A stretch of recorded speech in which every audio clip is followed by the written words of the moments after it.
जैसे गोयल गोयली तैसे संसारा। कूड़ कमावहे आदमी बांधे घर बारा। जागो जागो सूते हो ਚੱਲਿਆ ਵਣਜਾਰਾ। ਇਸ ਸ਼ਬਦ ਦੇ ਥੱਲੇ ਲਿਖਿਆ ਹੈ, ਸੰਤ ਜੀ ਕਿਰਪਾ ਕਰੋ ਮੈਂ ਵੀ ਜਾਗ ਜਾਵਾਂ। ਆਪ ਜੀ ਕਿਰਪਾ ਸਦਕਾ ਹੁਣ ਹੋਸ਼ ਆ ਰਿਹਾ ਹੈ ਜੀ, ਕਿਰਪਾ ਕਰੋ ਜੀ। ਵਿਕਰਮਜੀਤ ਸਿੰਘ ਨੇ ਲਿਖਿਆ ਹੈ।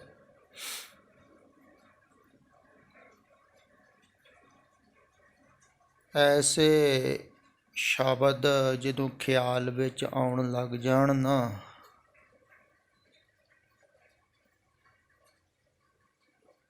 ਉਦੋਂ ਸਮਝ ਲੈਣਾ ਚਾਹੀਦਾ ਹੈ ਵੀ ਵਾਸਤਵਿਕ ਦੇ ਵਿੱਚ ਤੁਹਾਨੂੰ ਸੰਸਾਰ ਪ੍ਰਤੀ ਬੋਧ ਹੋ ਰਿਹਾ ਹੈ। ਜੈਸਾ ਸੰਸਾਰ ਦਾ ਸਰੂਪ ਹੈ ਵੈਸਾ ਥੋੜ੍ਹਾ ਥੋੜ੍ਹਾ ਤੁਹਾਨੂੰ ਪਤਾ ਲੱਗ ਰਿਹਾ ਹੈ।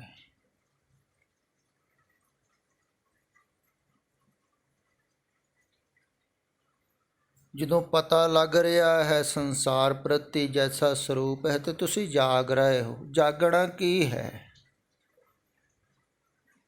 ਤੁਸੀਂ ਕਿਹਾ ਨਾ ਕਿਰਪਾ ਕਰੋ ਮੈਂ ਵੀ ਜਾਗ ਜਾਵਾਂ। ਜਾਗ ਹੋ ਰਹੀ ਹੈ ਥੋੜ੍ਹੀ ਥੋੜ੍ਹੀ, ਹੌਲੀ ਹੌਲੀ। ਜਿਵੇਂ ਦਿਨ ਚੜ੍ਹਨ ਵਾਲਾ ਹੁੰਦਾ ਤਾਂ ਥੋੜ੍ਹਾ ਥੋੜ੍ਹਾ ਆਦਮੀ ਜਾਗੋ ਮਿਟੀ। ਕਈ ਵਾਰ ਹੁੰਦਾ ਹੈ ਨਾ, ਪੰਛੀਆਂ ਦੀਆਂ ਆਵਾਜ਼ਾਂ ਵੀ ਸੁਣਦੀਆਂ, ਬਰਤਨ ਵੀ ਖੜਕਦੇ ਸੁਣਦੇ ਹਨ, ਅਤੇ ਥੋੜ੍ਹਾ ਥੋੜ੍ਹਾ ਜਾਗਣ ਦਾ ਵੀ ਖਿਆਲ ਹੁੰਦਾ ਹੈ ਅਤੇ ਨੀਂਦ ਵੀ ਹੁੰਦੀ ਹੈ। ਪ੍ਰਭਾਤ ਵੇਲਾ, ਜਿਹਨੂੰ ਅੰਮ੍ਰਿਤ ਵੇਲਾ ਕਹਿੰਦੇ। ਅੰਮ੍ਰਿਤ ਵੇਲੇ ਦਾ ਮਹੱਤਮ ਇਹੋ ਹੀ ਹੈ ਵੀ ਅੰਮ੍ਰਿਤ ਵੇਲਾ ਉਦੋਂ ਸ਼ੁਰੂ ਹੁੰਦਾ ਹੈ ਜਦੋਂ ਆਦਮੀ ਥੋੜ੍ਹਾ ਥੋੜ੍ਹਾ ਜਾਗਦਾ ਹੈ। ਲੋ ਲੱਗਣੀ ਸ਼ੁਰੂ ਹੋਈ, ਪੌ ਫੁੱਟ ਰਹੀ ਹੈ, ਅਤੇ ਜੇ ਦਿਨ ਚੜ੍ਹਿਆ ਨਹੀਂ ਹੈ, ਰਾਤ ਜਾ ਰਹੀ ਹੈ, ਅਤੇ ਦਿਨ ਦਾ ਜਾਗਰਣ ਹੋ ਰਿਹਾ ਹੈ। ਇਵੇਂ ਹੀ ਥੋੜ੍ਹੀ ਥੋੜ੍ਹੀ ਨੀਂਦ ਜਾ ਰਹੀ ਹੈ ਅਤੇ ਆਦਮੀ ਜਾਗ ਰਿਹਾ। ਜਿਹੜਾ ਜਾਗਣਾ ਸ਼ੁਰੂ ਕਰ ਦੇਵੇ, ਜਿਹਦਾ ਜਾਗਣਾ ਸ਼ੁਰੂ ਹੋ ਜਾਵੇ, ਉਹ ਸਮਝ ਲਓ ਅੰਮ੍ਰਿਤ ਵੇਲੇ 'ਚ ਪ੍ਰਵੇਸ਼ ਕਰ ਗਿਆ ਹੈ। ਅੰਮ੍ਰਿਤ ਵੇਲੇ ਦਾ ਇਹ ਅਰਥ ਨਹੀਂ ਹੈ ਜਿਵੇਂ ਧਾਰਮਿਕ ਲੋਕ ਕਰਦੇ ਹਨ। ਉਹ ਤਾਂ ਅਰਥ ਇਹੋ ਕਰਦੇ ਹਨ ਸਵੇਰੇ ਸਾਜਰੇ ਉੱਠੋ, ਤਾਂ ਉਹਨੂੰ ਹੀ ਅੰਮ੍ਰਿਤ ਵੇਲਾ ਸਮਝਦੇ ਹਨ। ਨਹੀਂ, ਅੰਮ੍ਰਿਤ ਵੇਲਾ ਉਦੋਂ ਸ਼ੁਰੂ ਹੁੰਦਾ ਹੈ ਜਦੋਂ ਆਦਮੀ ਅੰਮ੍ਰਿਤ ਵੱਲ ਨੂੰ ਜਾਂਦਾ ਹੈ। ਮਿਰਤ ਤੋਂ ਦ੍ਰਿਸ਼ਟੀ ਹਟਦੀ ਹੈ ਅਤੇ ਅੰਮ੍ਰਿਤ ਦੀ ਖੋਜ ਵਿੱਚ ਚੱਲਦਾ ਹੈ। ਉਦੋਂ ਉਹਦਾ ਅੰਮ੍ਰਿਤ ਵੇਲਾ ਸ਼ੁਰੂ ਹੁੰਦਾ ਹੈ।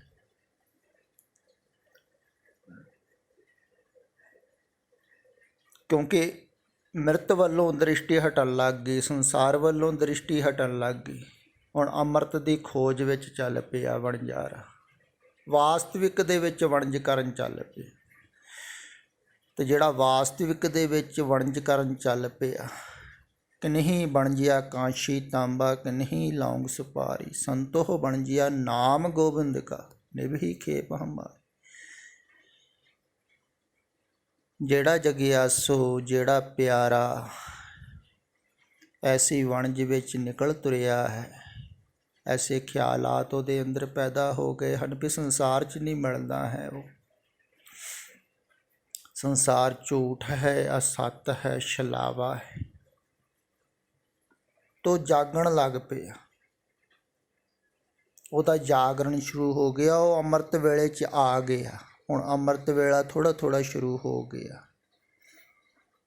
ਜਿਹੜਾ ਜਾਗਣ ਲੱਗ ਪਿਆ ਉਹਦਾ ਹੀ ਅੰਮ੍ਰਿਤ ਵੇਲਾ ਹੈ। ਹੁਣ ਜਿਹੜਾ ਸੁੱਤਾ ਹੋਇਆ ਹੈ, ਸਵੇਰੇ ਵੀ ਜਿਹੜਾ ਸੁੱਤਾ ਹੋਇਆ ਹੈ, ਕਈ 10 ਵਜੇ ਉੱਠਦੇ ਹਨ, ਉਹਨਾਂ ਵਾਸਤੇ ਥੋੜ੍ਹੀ ਅੰਮ੍ਰਿਤ ਵੇਲਾ। ਜਿਹੜਾ ਜਾਗ ਰਿਹਾ ਹੈ ਉਹਦੇ ਵਾਸਤੇ। ਅਤੇ ਜਿਹੜਾ ਮਨੁੱਖ ਵਾਸਤਵਿਕ ਦੇ ਵਿੱਚ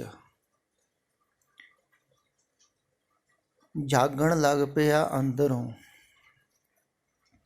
ਅੰਦਰੋਂ ਜਾਗ ਕੇ ਦੇਖਣ ਲੱਗ ਗਿਆ ਬਾਹਰ ਸੰਸਾਰ, ਉਹਦਾ ਜਾਗਰਣ ਸ਼ੁਰੂ ਹੋ ਗਿਆ। ਅਤੇ ਜਦੋਂ ਕੋਈ ਅੰਦਰੋਂ ਜਾਗ ਕੇ ਦੇਖਦਾ ਹੈ ਨਾ, ਫਿਰ ਸੰਸਾਰ ਐਸਾ ਹੀ ਲੱਗਦਾ ਹੈ ਜੈਸੀਆਂ ਇਹ ਪੰਕਤੀਆਂ ਲਿਖੀਆਂ ਹੋਈਆਂ ਹਨ। ਜੈਸੇ ਗੋਇਲ ਗੋਇਲੀ ਤੈਸੇ ਸੰਸਾਰਾ, ਕੂੜ ਕਮਾਵੇ ਆਦਮੀ ਬਾਂਧੇ ਘਰ ਬਾਰ। ਕਹਿੰਦੇ ਹਨ ਵੀ ਜਿਵੇਂ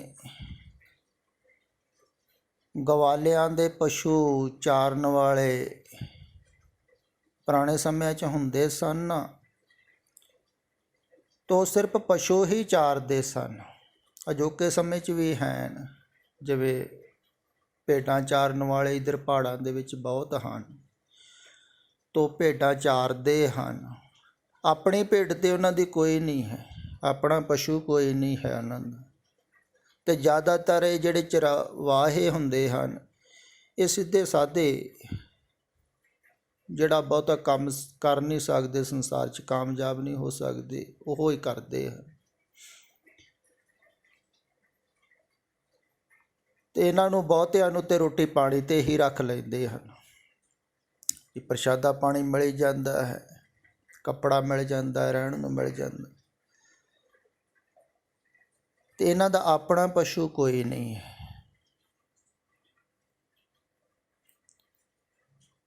ਪਰ ਕੋਈ ਚਰਵਾਹਾ ਪਸ਼ੂਆਂ ਦਾ ਖਿਆਲ ਕਰਨ ਲੱਗ ਪਵੇ, ਉਹਨਾਂ ਦੀ ਗਿਣਤੀ ਸ਼ੁਰੂ ਕਰ ਦੇਵੇ, ਸੋਚਣ ਲੱਗ ਜਾਵੇ ਵੀ ਇਹ ਪਸ਼ੂ ਕਿੰਨਾ ਦੁੱਧ ਦਿੰਦਾ ਹੈ, ਇਹ ਪਸ਼ੂ ਕਦੋਂ ਦੁੱਧ ਦੇਣ ਵਾਲਾ ਹੋਵੇਗਾ, ਕਦੋਂ ਇਹ ਸੂਵੇਗਾ। ਐਸੇ ਖਿਆਲਾਂ ਦੇ ਵਿੱਚ ਖੋਇਆ ਰਵੇ, ਪਸ਼ੂਆਂ ਦੇ ਵਿਚਾਰਧਾਰਾ ਦੇ ਵਿੱਚ। ਆਪਣਾ ਤਾਂ ਕੋਈ ਵੀ ਨਹੀਂ ਹੈ। ਜਦੋਂ ਵਾਪਸ ਜਾਵੇਗਾ ਪਸ਼ੂ ਨੂੰ ਲੈ ਕੇ, ਤੇ ਉਹ ਘਰੋਂ ਘਰ ਹੀ ਚਲੇ ਜਾਣਗੇ ਪਸ਼ੂ। ਇਹ ਤਾਂ ਫਿਰ ਖਾਲੀ ਹੱਥ ਉੱਦਾਂ ਦਾ ਉੱਦਾਂ ਹੀ, ਇਹਦਾ ਆਪਣਾ ਤਾਂ ਕੁਛ ਵੀ ਨਹੀਂ। ਪਰ ਪਸ਼ੂਆਂ ਦੀ ਵਿਚਾਰਧਾਰਾ ਦੇ ਵਿੱਚ ਖੋਇਆ ਹੋਇਆ ਹੈ, ਸੋਚੀ ਜਾਂਦਾ ਹੈ। ਅਤੇ ਬਹੁਤੇ ਚਰਵਾਹੇ ਤੇ ਜਿਵੇਂ ਇਹ ਭੇਡਾਂ ਚਾਰਨ ਵਾਲੇ ਹਨ, ਇਹਨਾਂ ਦਾ ਘਰ ਬਾਹਰ ਵੀ ਨਹੀਂ ਹੁੰਦਾ ਹੈ, ਕਿਉਂਕਿ ਅੱਜ ਭੇਡਾਂ ਇਸ ਜਗ੍ਹਾ 'ਤੇ ਹਨ, ਕੱਲ੍ਹ ਨੂੰ ਕੁਛ ਹੋਰ ਜਗ੍ਹਾ 'ਤੇ ਹੋਣੀਆਂ। ਇਹ ਤਾਂ ਜ਼ਿਆਦਾ ਤੰਬੂਆਂ ਦੇ ਵਿੱਚ ਹੀ ਰਹਿੰਦੇ ਹਨ, ਟੈਂਟ ਦੇ ਵਿੱਚ ਹੀ ਰਹਿੰਦੇ ਹਨ। ਘਰ ਵੀ ਨਹੀਂ ਹੈ, ਰਹਿਣ ਕੁਛ ਵੀ ਨਹੀਂ ਹੈ, ਪਰ ਸੋਚ ਰਿਹਾ ਹੈ। ਇੱਦਾਂ ਹੀ ਕਹਿੰਦੇ ਹਨ ਮਨੁੱਖ ਹੈ, ਆਦਮੀ ਸੰਸਾਰ ਦੇ ਵਿੱਚ, ਇਹਦਾ ਆਪਣਾ ਕੁਝ ਵੀ ਨਹੀਂ ਹੈ। ਜਿਵੇਂ ਚਰਵਾਹੇ ਦੇ ਆਪਣੇ ਪਸ਼ੂ ਨਹੀਂ ਹੈ ਕੋਈ, ਤਾਂ ਉਹਨਾਂ ਬਾਰੇ ਸੋਚ ਰਿਹਾ ਹੈ, ਉਹਨਾਂ ਦਾ ਭਵਿੱਖ ਬਾਰੇ ਸੋਚ ਰਿਹਾ ਪਸ਼ੂਆਂ। ਇੱਦਾਂ ਹੀ ਤੁਹਾਡਾ ਆਪਣਾ ਥੋੜ੍ਹੀ ਹੈ ਕੁਛ ਵੀ ਇੱਥੇ। ਤੁਸੀਂ ਹੀ ਵੈਸੇ ਹੀ ਸੋਚ ਰਹੇ ਹੋ ਜਿਵੇਂ ਚਰਵਾਹਾ ਸੋਚ ਰਿਹਾ ਹੈ ਆਪਣਿਆਂ ਬਾਰੇ। ਆਪਣਾ ਹੈ ਥੋੜ੍ਹੀ ਤੁਹਾਡਾ ਕੋਈ ਵੀ। ਜਿਵੇਂ ਕਿਸੇ ਨੇ ਪਸ਼ੂ ਚਾਰਨ ਵਾਸਤੇ ਦਿੱਤੇ ਹੈ, ਇੱਦਾਂ ਹੀ ਪ੍ਰਮਾਤਮਾ ਨੇ ਤੁਹਾਨੂੰ ਇਹ ਪਰਿਵਾਰ ਦੇ ਮੈਂਬਰ ਦਿੱਤੇ ਹੋਏ ਹਨ, ਅਤੇ ਇਹ ਵੀ ਪਰਮਾਤਮਾ ਦੇ ਹਨ। ਇਹ ਵੀ ਕਿਤੇ ਹੋਰੋਂ ਆਏ ਹਨ, ਕਿਸੇ ਹੋਰ ਘਰੋਂ ਆਏ ਹਨ, ਪਿੱਛੋਂ ਪਤਾ ਨਹੀਂ ਕਿੱਥੋਂ ਕਿੱਥੋਂ ਆਏ ਹਨ। ਇਹਨਾਂ ਵਾਪਸ ਕਿੱਥੇ ਕਿੱਥੇ ਜਾਣਾ ਹੈ ਤੁਹਾਨੂੰ ਕੁਝ ਵੀ ਪਤਾ ਨਹੀਂ, ਪਰ ਤੁਸੀਂ ਇਹਨਾਂ ਦੀ ਸੋਚ ਵਿੱਚ ਪਏ ਹੋਏ ਹੋ, ਅਤੇ ਦਿਨ ਰਾਤ ਇਹਨਾਂ ਦਾ ਭਵਿੱਖ ਬਾਰੇ ਸੋਚਦੇ ਰਹਿੰਦੇ ਹੋ, ਅਤੇ ਆਪਣਾ ਭਵਿੱਖ ਖਰਾਬ ਕਰ ਰਹੇ ਹੋ। ਤੁਹਾਡੇ ਕੋਲ ਹੈ ਕੁਝ ਵੀ ਨਹੀਂ, ਖਾਲੀ ਹੱਥ ਆਏ ਹੋ ਅਤੇ ਖਾਲੀ ਹੱਥ ਹੀ ਜਾਣਾ ਹੈ, ਇਹ ਵੀ ਪਤਾ ਹੈ ਤੁਹਾਨੂੰ। ਪਰ ਸੋਚ ਵਿਚਾਰ ਕੇ ਆਪਣਾ ਜੀਵਨ ਖਰਾਬ ਕਰ ਰਹੇ ਹੋ ਤੁਸੀਂ। ਸੰਸਾਰ ਬਾਰੇ ਸੋਚਣਾ ਅਤੇ ਆਪਣਾ ਜੀਵਨ ਵਿਅਰਥ ਗਵਾਉਣਾ ਹੈ, ਅਤੇ ਸੋਚ ਵਿਚਾਰ ਤੋਂ ਹਟਣਾ ਹੀ ਅਤੇ ਪਰਮਾਤਮਾ ਦਾ ਚਿੰਤਨ ਕਰਨਾ। ਤੇ ਗੁਰੂ ਸਾਹਿਬ ਜੀ ਕਹਿੰਦੇ ਜਾਗੋ ਜਾਗੋ ਸੂਤਿਓ ਚੱਲਿਆ ਵਣਜਾਰਾ। ਤੁਸੀਂ ਜਾਗ ਜਾਓ, ਜਾਗੋ। ਜਿਹੜੇ ਵੱਡੇ ਵੱਡੇ ਆਏ ਸਨ ਨਾ ਵਣਜ ਕਰਨ ਸੰਸਾਰ ਦੇ ਵਿੱਚ, ਮੱਲਾਂ ਮਾਰਨ ਵੀ ਅਸੀਂ ਕੁਛ ਕਮਾ ਲਾਂਗੇ, ਕੁਛ ਖੱਟ ਲਾਂਗੇ, ਉਹ ਸਾਰੇ ਇਹੀ ਜਾ ਰਹੇ ਹਨ ਖਾਲੀ ਹੱਥ। ਉਹਨਾਂ ਵੱਲ ਦੇਖੋ, ਖਿਆਲ ਕਰੋ, ਉਹਨਾਂ ਨੇ ਵੀ ਕੁਛ ਨਹੀਂ ਖੱਟਿਆ ਹੈ। ਸੰਸਾਰ 'ਚ ਕਿਸੇ ਨੂੰ ਕੁਛ ਮਿਲਦਾ ਨਹੀਂ ਹੈ, ਸੰਸਾਰ ਪਕੜ ਵਿੱਚ ਵੀ ਨਹੀਂ ਆਉਂਦਾ ਹੈ। ਖਿਆਲ ਹੁੰਦਾ ਹੈ ਤੁਹਾਨੂੰ ਵੀ ਤੁਹਾਡਾ ਆਪਣਾ ਹੈ ਕੁਝ। ਜਿਵੇਂ ਗਵਾਲੇ ਨੂੰ ਸਿਰਫ ਖਿਆਲ ਹੈ, ਚਰਵਾਹੇ ਨੂੰ ਵੀ ਮੇਰੇ ਪਸ਼ੂ ਹਨ, ਹੈ ਤੇ ਗਵਾਲੇ ਦੇ ਵੀ ਨਹੀਂ, ਨਾ ਚਰਵਾਹੇ ਦੇ ਹੈ, ਖਿਆਲ ਹੀ ਹਨ। ਇੱਦਾਂ ਤੁਹਾਨੂੰ ਹੀ ਖਿਆਲ ਹੈ ਸੰਸਾਰ ਆਪਣਾ ਹੈ, ਪਰ ਕੁਛ ਵੀ ਆਪਣਾ ਨਹੀਂ। ਇੱਕ ਛਣ ਦੇ ਵਿੱਚ ਹੀ ਪਰਾਇਆ ਹੋ ਜਾਂਦਾ, ਛੁੱਟ ਜਾਂਦਾ ਹੈ। ਇਹੋ ਹੀ ਤੇ ਕਬੀਰ ਜੀ ਕਹਿ ਰਹੇ ਹਨ ਨਾ, ਬੰਦੇ ਖੋਜ ਦਿਲ ਹਰ ਰੋਜ਼, ਨਾ ਫਿਰ ਪਰੇਸ਼ਾਨੀ ਮਾਹੇ।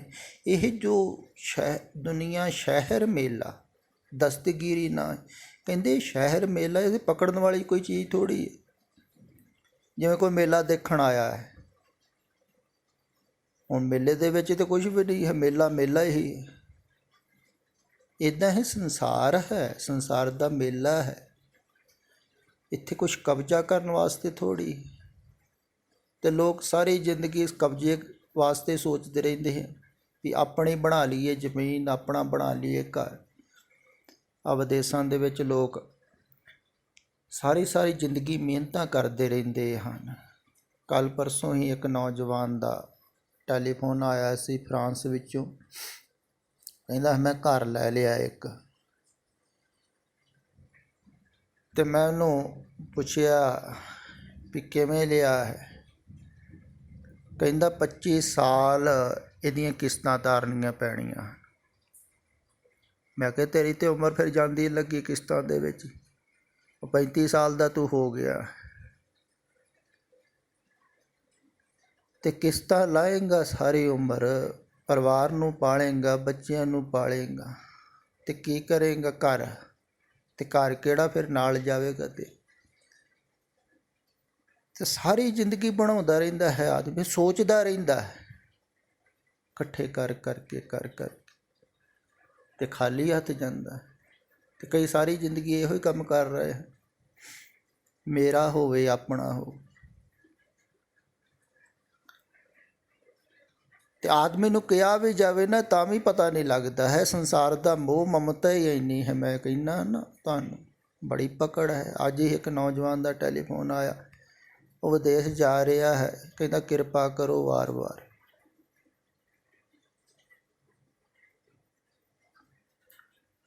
ਵੀ ਵਰਕ ਪਰਮਿਟ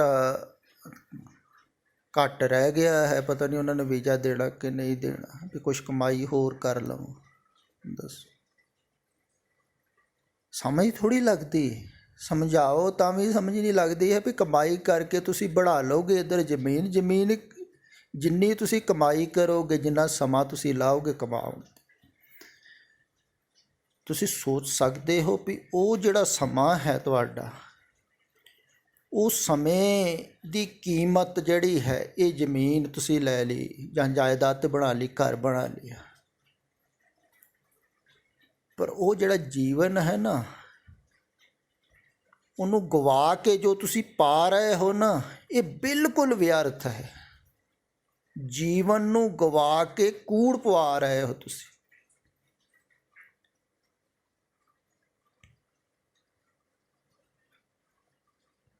ਅਗਲੀਆਂ ਪੰਕਤੀਆਂ ਨਾ, ਨੀਤ ਨੀਤ ਘਰ ਬਾਂਧੀਏ, ਜੇ ਰਹਿਣਾ ਹੋਈ ਪਿੰਡ ਪਵੇ ਜੋ ਚਲਸੀ, ਜੇ ਜਾਣੇ ਕੋਈ। ਕਹਿੰਦੇ ਕਾਹਦਾ ਘਰ ਬਣਾਉਣਾ?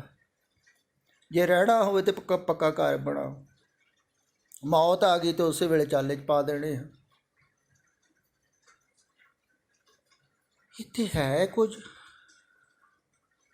ਉਸੇ ਵੇਲੇ ਤਾਂ ਛੁੱਟ ਜਾਂਦਾ। ਅਤੇ ਅਮੋਲਕ ਜੀਵਨ ਨੂੰ ਤੁਸੀਂ ਗਵਾ ਕੇ ਜੋ ਪਾਉਂਦੇ ਹੋ ਨਾ, ਉਹ ਤਾਂ ਬਿਲਕੁਲ ਮੂੜਤਾ ਦਾ ਕੰਮ ਹੈ, ਕਹਿ ਲਈਏ ਬੇਸਮਝੀ ਦਾ। ਜੀਵਨ ਬਹੁਤ ਪਿਆਰਾ ਹੈ। ਇਹ ਇਉਂ ਹੈ ਜਿਵੇਂ ਕਿਸੇ ਨੂੰ ਹੀਰਿਆਂ ਦਾ ਵਣਜ ਕਰਨ ਵਾਸਤੇ ਭੇਜਿਆ ਹੋਵੇ ਨਾ, ਕੋਹ ਨੂਰ ਹੀਰੇ, ਐਸਾ ਹੀਰੇ ਜਿਨ੍ਹਾਂ ਦੀ ਕੋਈ ਕੀਮਤ ਹੀ ਨਹੀਂ, ਸੰਸਾਰ ਤੋਂ ਪਾਰ ਦੇ ਹੀਰੇ, ਉਹਨਾਂ ਦੇ ਵੱਟੇ ਤੁਸੀਂ ਕੂੜ ਕਮਾ ਰਹੇ ਹੋ। ਜਿਵੇਂ ਕਹਾਣੀ ਸੁਣਾਉਂਦੇ ਹੁੰਦੇ ਹਨ ਵੀ ਕਿਸੇ ਲੱਕੜਹਾਰੇ ਨੂੰ ਸਮਰਾਟ ਨੇ ਆਪਣਾ ਬਾਗ ਦੇ ਦਿੱਤਾ ਖੁਸ਼ੀ ਦੇ ਵਿੱਚ। ਉਹਨੇ ਕੋਈ ਸਹਾਇਤਾ ਕੀਤੀ ਸੀ ਸਮਰਾਟ ਦੀ, ਤੋ ਲੱਕੜਹਾਰਾ ਕਹਿੰਦੇ ਉਹ ਬਾਗ ਨੂੰ ਵੱਢ ਵੱਢ ਕੇ ਵੇਚਦਾ ਰਿਹਾ, ਕੋਲੇ ਬਣਾ ਕੇ ਵੇਚਦਾ ਸੀ। ਜਦੋਂ ਸਾਰਾ ਬਾਗ ਵਿਕ ਗਿਆ ਤੇ ਕਿਸੇ ਨੇ ਕਿਹਾ ਤੇ ਚੰਦਨ ਦਾ ਬਾਗ ਕੋਲੇ ਬਣਾ ਕੇ ਵੇਚਦਾ। ਇੱਦਾਂ ਹੀ ਹੋ ਰਿਹਾ ਹੈ। ਤੁਹਾਡੇ ਕੋਲ ਵੀ ਬਹੁਤ ਅਮੋਲਕ ਸਵਾਸ ਹਨ। ਇਹ ਸਵਾਸ ਤੁਹਾਨੂੰ ਮਿਲੇ ਹਨ ਪਰਮਾਤਮਾ ਦਾ ਚਿੰਤਨ ਕਰਨ ਵਾਸਤੇ। ਇਹ ਜੀਵਨ ਮਿਲਿਆ ਹੈ ਪਰਮਾਤਮਾ ਦਾ ਚਿੰਤਨ ਕਰਨ ਵਾਸਤੇ। ਇਹ ਜੀਵਨ ਮਿਲਿਆ ਹੈ ਜਾਗਣ ਵਾਸਤੇ। ਪਰ ਇਸ ਜੀਵਨ ਨੂੰ ਗਵਾ ਰਹੇ ਹੋ ਤੁਸੀਂ, ਕੌਡੀਆਂ ਬਦਲੇ, ਕੂੜ ਬਦਲੇ, ਵਿਅਰਥ। ਇਹ ਸਵਾਸਾਂ ਨੂੰ ਤੁਸੀਂ ਇਉਂ ਕਹਿ ਰਹੇ ਹੋ ਕੋਲੇ ਬਣਾ ਕੇ ਵੇਚ ਰਹੇ ਹੋ। ਚੰਦਨ ਸੀ, ਸੁਗੰਧ ਇਹਨਾਂ ਸਵਾਸਾਂ ਦੇ ਵਿੱਚ ਭਰਨੀ ਸੀ, ਸੁਗੰਧਿਤ ਹੋ ਜਾਣਾ ਸੀ। ਇਹ ਸਵਾਸ ਹੋ ਜਾਂਦੇ ਹਨ ਅਗਰ ਕੋਈ ਪ੍ਰਭੂ ਦਾ ਚਿੰਤਨ ਕਰੇ। ਤੇ ਇੱਥੋਂ ਕੋਈ ਲੈ ਕੇ ਨਹੀਂ ਗਿਆ ਹੈ, ਕੁਛ ਇੱਥੇ ਮਿਲਦਾ ਨਹੀਂ ਹੈ। ਇਹੋ ਹੀ ਕਿਹਾ ਹੈ, ਜਾਗੋ ਜਾਗੋ ਸੂਤਿਓ ਚੱਲਿਆ ਵਣਜਾਰਾ, ਜਾਗ ਜਾਓ ਜਾਗ ਜਾਓ। ਚਾਰ ਚੁਫੇਰੇ ਦੇਖੋ, ਸਭ ਤੁਰ ਰਹੇ ਹਨ, ਜਾ ਰਹੇ ਹਨ ਛੱਡ ਕੇ, ਤੁਸੀਂ ਵੀ ਜਾਣਾ ਹੈ। ਖਿਆਲ ਕਰੋ, ਜਾਗ ਜਾਓ, ਜਾਗੋ ਜਾਗੋ।